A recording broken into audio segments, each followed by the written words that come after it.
In a world where legends are born and quickly forgotten, few names echo as powerfully as Elvis Presley.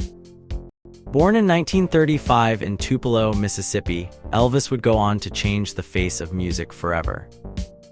But his journey from a poor boy in the Deep South to the king of rock and roll is nothing short of miraculous. Growing up, Elvis knew poverty all too well. His family struggled, living in small, cramped quarters in a housing project, yet music was his escape. "Since I was 2 years old, all I knew was gospel music," he once said. His mother, Gladys, nurtured this talent, though sometimes with firm hands. "Mama gave me a whipping that day, and I thought she didn't love me," Elvis recalled, referring to a time he sang Old Shep at a local fair and faced discipline for not focusing on his studies. Elvis's love for music was deep-rooted. By the time he was 7, he could sing a duet with a friend, performing "You Are My Sunshine." This early exposure to music would shape him profoundly. He was particularly drawn to the sounds of Mississippi and gospel groups like the Blackwood Brothers. His taste in music was unique. He admired black artists and even visited their churches in Memphis. "I never knew a guitar player who ever made $1, his friend Scotty Moore noted, highlighting the challenges Elvis faced early on in his musical journey. At school, Elvis was no typical student. He often daydreamed about becoming a star, thinking of Hollywood legends like Tony Curtis and Marlon Brando. His teachers saw a boy lost in thought, not a future superstar. Despite this, Elvis's talent began to shine. At the Hum's high school minstrel show, he stunned the audience with "Till I Waltz Again With You." This performance was a turning point, marking the beginning of his public recognition. Elvis's early musical influences were diverse yet pivotal. He loved the real low-down Mississippi singers and was deeply connected to gospel music. His collection of records reflected this mix, with 2/3 of it by black artists. This fusion of styles would later define his unique sound. "I don't sound like nobody," he said, proud of his ability to blend different musical worlds. The road to stardom was rocky. When Elvis first played in public, he was met with mixed reactions. Scotty Moore, his first guitar companion, recalls, "We were all below average musicians, but they were determined." Their first big break came when they recorded "That's All Right." This song marked a pivotal moment, showcasing Elvis's new direction. It was raw, it was different, and it captured attention. Elvis's first paid gig was at Katz Drugstore in Memphis, where he sang to a diverse crowd. This experience was crucial. It showed him he could connect with people from all walks of life. Following this, he recorded "I Don't Care If the Sun Don't Shine," further solidifying his unique sound. The Presley family, though supportive, couldn't provide the resources Elvis needed. So Marion Kasker, a local radio host, lent him a suitcase, symbolically and practically helping him on his way. His performance on the Grand Ole Opry was another milestone.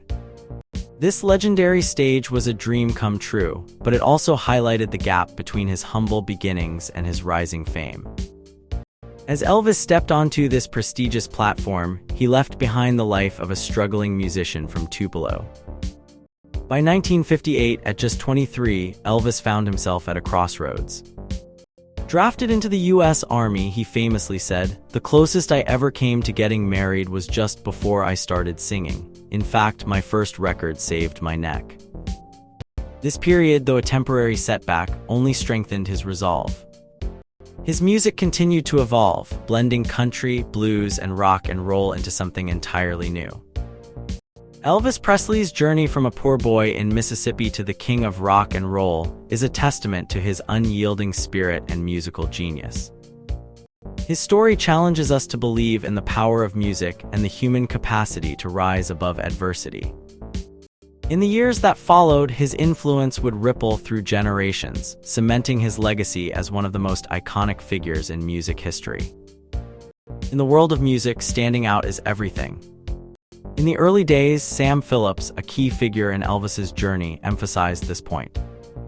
He told an author in 1973, "There's no point in you covering songs that are already in the damn charts by other singers. You have to be different." This advice pushed Elvis to carve his own path in the music industry.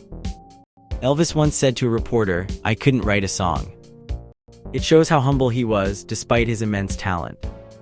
His friend DJ Fontana shared a funny yet telling story about Elvis's early performances. Fontana had seen many strip club performances and thought he knew what it took. But Elvis's performance was different, especially how he read the crowd without needing to see their full bodies. Money was a driving force for Elvis early on. His parents received a telegram in 1954 from Houston stating he told his parents that it was money to pay the bills. This simple statement encapsulates the urgency Elvis felt to succeed and support his family. As Elvis's career progressed, he faced advice and challenges that tested his resolve. Eddie Arnold, a fellow musician, once asked him, "Don't you have a hobby or anything else to do?" To which Elvis replied, "You're my hobby," highlighting his dedication to music. This interaction shows how deeply music was woven into his life. The transition from performing in smaller venues to the big screen brought new experiences. Bill Black, Elvis's bass player, recalled a time when Elvis had to deal with a burst condom incident, advising him, "You'll either have to marry the girl or leave the damned town real quick." This humorous take on a serious moment illustrates their camaraderie and the wild life Elvis led. Elvis's relationship with Tom Parker, his manager, was pivotal. In 1956, Elvis agreed to let Parker sell his record contract to RCA. This move was crucial as it set the stage for Elvis's wider recognition and success. The details of his contract with RCA and Hill and Range were complex but laid the foundation for his future endeavors. As Elvis's fame grew, so did the scrutiny. Sam Phillips described him as one of the most introspective people I ever met. This insight reveals the depth behind Elvis's public persona. Meanwhile, Elvis himself warned against the pitfalls of fame, telling journalists, "One day go out like a light, just like it came on," reflecting on the fleeting nature of success. Elvis's personal struggles and societal pressures were evident even early on. In an interview, he talked about the dangers of getting trapped in trouble, sharing a childhood incident of stealing eggs. He understood that everyone makes mistakes, even as a child. Yet he also faced criticism for his influence on youth, with some claiming music led to delinquency. Elvis dismissed this, saying, "Rock and roll is a healthy thing, you don't have to be doped up to do it." His journey into acting brought both success and criticism. After playing a part in Love Me Tender, Elvis felt out of place, saying, "Playing a part so far from me it wasn't even funny." Despite this, he continued to navigate the complex world of Hollywood. Elvis's relationships were intense and sometimes strained. A famous incident involved a row over a song, leading to Bill Black's humorous comment about Elvis being a 172-pound, 6-foot-tall sausage. Such moments, while seemingly trivial, reveal the dynamics within his inner circle. Throughout his career, Elvis faced both admiration and criticism. Frank Sinatra, a respected figure in the industry, initially criticized rock and roll but later acknowledged its appeal, saying, "This rancid-smelling aphrodisiac rock and roll smells phony and false," though this was a veiled attack rather than genuine criticism. Elvis himself understood the mixed reactions to his music, telling a disc jockey, "There are gonna be people who like you and people who don't like you," a wisdom gained from early experiences in New Orleans. Elvis's life was marked by intense experiences, from early struggles to stardom and beyond. His journey serves as an enduring tale of creativity, resilience, and the pursuit of authenticity in a world often eager to mold artists in its image. Elvis Presley, often just called Elvis, was a famous singer and actor. Let's talk about some key moments and feelings in his life, using simple words. Elvis once told a reporter, "My movements, ma'am, are all leg movements. I don't do nothing with my body." This shows how much he focused on moving his legs when he danced instead of moving his whole body. It made his style unique. He was very close to his mom, Gladys. When she passed away, Elvis was devastated. He said to his friends, "I knew what it was before I even answered the phone when he heard of her death." This means he felt it deep inside right away. He loved his mom so much, he used to walk her around the driveway to cheer her up when she felt sad. After losing his mom, Elvis felt lost. He told Eddie Faddle, "It's all over." This shows how much she meant to him. When someone close dies, it can feel like the world is ending. Elvis also said, "People are watching you," when talking about the responsibility he felt after his mom's death. He felt he had to be strong for everyone depending on him. Elvis joined the army, which changed him a lot. He said, "I gotta act like one of the guys, but it ain't easy." Being in the army meant acting more like other soldiers, which was hard for him since he was used to being a star. He learned a lot though, saying, "The army makes men out of boys." This means the army helped him grow up quickly. Music was very important to Elvis. He said, "Rock and roll is basically just gospel music, or gospel mixed with rhythm and blues."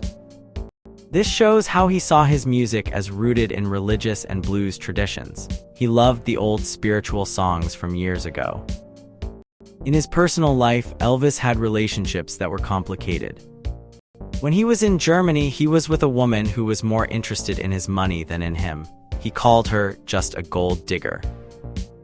Back home, he respected his dad, Vernon, even when they had differences. Elvis said, "He's all I've got left in the world. I'll never go against him." Elvis often felt trapped by his fame and obligations. He said, "I felt obligated to do things I didn't believe in. I was locked in." This means he felt forced to do things he didn't want to, like sing certain songs for movies. He also had to deal with unwanted attention, like when a woman wanted to control Graceland, his home, after his mom passed away. Through it all, Elvis kept his love for music at the center. He once said, "If I can entertain people with the things I'm doing, I'd be a fool to tamper with it." This shows he valued entertaining people above everything else. Elvis's life was full of ups and downs, from his incredible music career to personal struggles. Despite the challenges, his love for music and the people he cared about remained strong. His story reminds us of the power of music and the importance of family and friends in our lives.